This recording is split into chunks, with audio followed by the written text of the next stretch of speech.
seumpama biji. Shalom, selamat pagi saudara Tuhan. Kembali kita dalam renungan pagi dan kita sedang membahas tema kerinduan hati Tuhan. Tuhan punya kerinduan, Bapa punya kerinduan. Kerinduan Bapa pasti kerinduan yang luar biasa, yang mulia. Kalau saudara seorang ayah pasti punya kerinduan apa yang ingin terjadi dalam kehidupan anak-anak saudara. Pasti satu kehidupan yang baik dan jauh lebih baik. Tuhan pun juga punya kerinduan hati Bapa. Apa kerinduannya adalah supaya kerajaan Allah datang di dalam kehidupan saudara. Dikatakan saudara, datanglah kerajaanmu, jadilah kehendakmu di bumi seperti di surga. Itulah kerinduan akan hati Bapa. Dan kemarin kita melihat apa sih kerinduan hati Bapa? Yaitu dikatakan jelas dalam Yohanes 10 ayat ke-10b. Dikatakan, aku datang supaya mereka mempunyai hidup dan mempunyai dalam segala kelimpahan. Yang pertama yang terjadi adalah yang disebut dengan hidup. Hidup itu zoe. Artinya bukan sekedar hidup, di mana hidup tanpa kekurangan. Hidup tanpa kekurangan. Ini tidak bicara soal kelimpahan, tapi betul-betul kita merasakan satu hidup yang betul-betul penuh rasanya seperti itu. Betul-betul mengalami sesuatu tanpa rasa kekurangan di dalam hidup ini. Merasa cukup, kita bisa bersyukur dalam hidup ini karena Tuhan mencukupi akan kehidupan kita. Saudara kasih Tuhan, hampir saya katakan, lebih mungkin 40 tahun saya melayani Tuhan.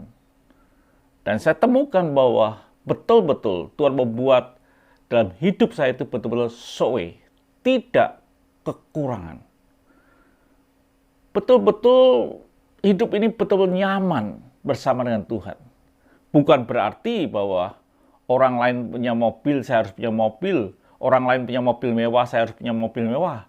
Gedungnya tinggi, saya harus punya mobil gedung tinggi. Tidak. Kata Tuhan berkata, aku datang supaya memperoleh hidup. Artinya adalah hidup tanpa kekurangan. Semuanya tercukupi, apa yang menjadi kebutuhan kita dipenuhi. Bukan keinginan, tapi kebutuhan kita dipenuhi di dalam kehidupan kita. Saya merasakan itu dari hari lepas hari.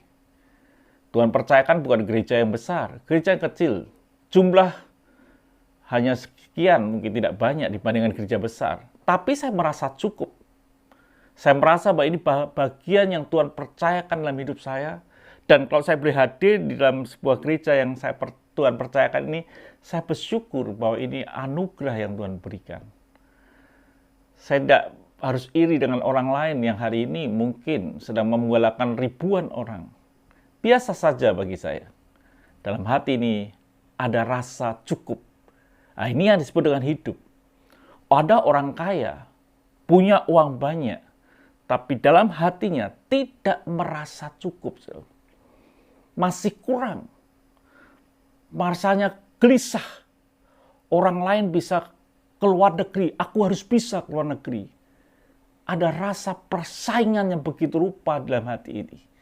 Tapi yang Tuhan inginkan, aku datang supaya engkau memiliki hidup, mempunyai hidup. Dalam hidup ini ada rasa cukup.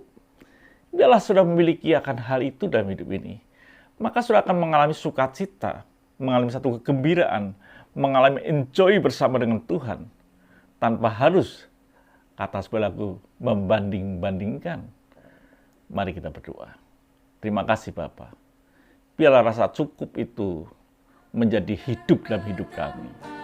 Terima kasih Bapa. Haleluya.